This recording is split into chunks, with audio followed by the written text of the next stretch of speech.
আমি দেখাতে যাচ্ছি চালে পোকা ধরলে কিভাবে আপনারা সেই পোকা থেকে রক্ষা পাবেন। এই চাল কিন্তু আমি নিজেই সেদ্ধ করেছি ঘরে।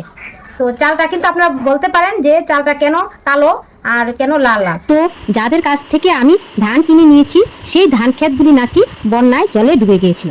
তো দেখুন চালের মধ্যে কিন্তু কোনো পোকা নেই, কিন্তু চাল মরা চাল। এই যে কালো কালো দেখছেন এগুলি হলো মরা চাল, আর চালে কিন্তু কোনো পোকা নেই। আমি কিন্তু এই চাল কিন্তু সারা বছরের জন্য সংরক্ষণ করে কিন্তু রেখেছি।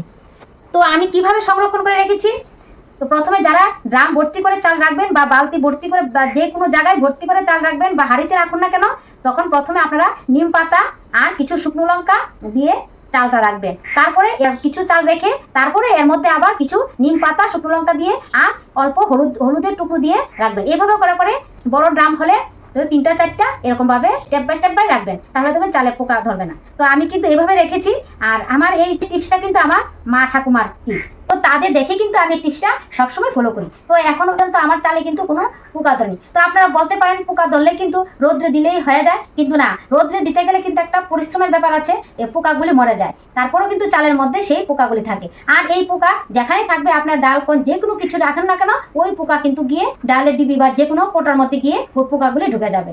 আর ও পোকা কিন্তু উড়ে কিন্তু যে কোনো জিনিসের মধ্যে কিন্তু ওই পোকা ধরা যাবে। তো আমি আপনাদেরকে দেখিয়ে দিচ্ছি যে আপনারা এভাবে করলে পোকা ধরবে না চালের মধ্যে। তো এর জন্য নিয়েছি আমি একটা সুতি কাপড় নিয়েছি, এখানে 2টো তেজপাতা, শুকনো লঙ্কা, এখানে 1 টুকরো হলুদ নিয়েছি, আর কিছু গোলমরিচ নিয়েছি, আর কিছু নিয়েছি লং। তো এখানে কিন্তু আপনারা চালের পরিমাণ বুঝে কিন্তু দেবেন। তো আমার তো এখানে চালটা কম, আপনাদের আমি ভিডিও করছি তার জন্য এখানে কম করে নিয়ে এসেছি। তো এখন আমি দিয়ে দিচ্ছি 2টো তেজপাতা, দিয়ে দিচ্ছি 2টো শুকনো লঙ্কা, আর দিয়ে দিচ্ছি হলুদ। এই হলুদ আপনাদের বাড়িতে যদি না থাকলে গুঁড়া হলুদ দিলেও হবে। এখানে দিয়েছি কিছু গোলমরিচ, আর দিয়েছি কিছু লং। তো আমি এখানে একটা সবকিছু দিয়ে একটা পুটলি তৈরি করে নিয়েছি। পুটলি তো আমি নিয়েছি চাল কম, যাদের চাল বেশি তারা কিন্তু এই পুটলিটা কিন্তু আরো বড় করবেন। তারপরে এই হাঁড়ি হোক বা ড্রাম হোক বা যে জায়গাতে আপনারা চাল রাখেন, এইভাবে করে পুটলিটা এর মধ্যে দিয়ে দেবেন। তো পুটলিটা কিন্তু চালের ভেতরে থাকবে। এই পুটলিটা কিন্তু একদম পারফেক্ট, এটা কিন্তু কোনো পোকা টোকা কিছু আসবে না। যদি পোকা থাকতো তাহলে আপনাদেরকে দেখিয়ে দিতাম, 1-2 ঘন্টার মধ্যে কিন্তু পোকাটি চলে যেত।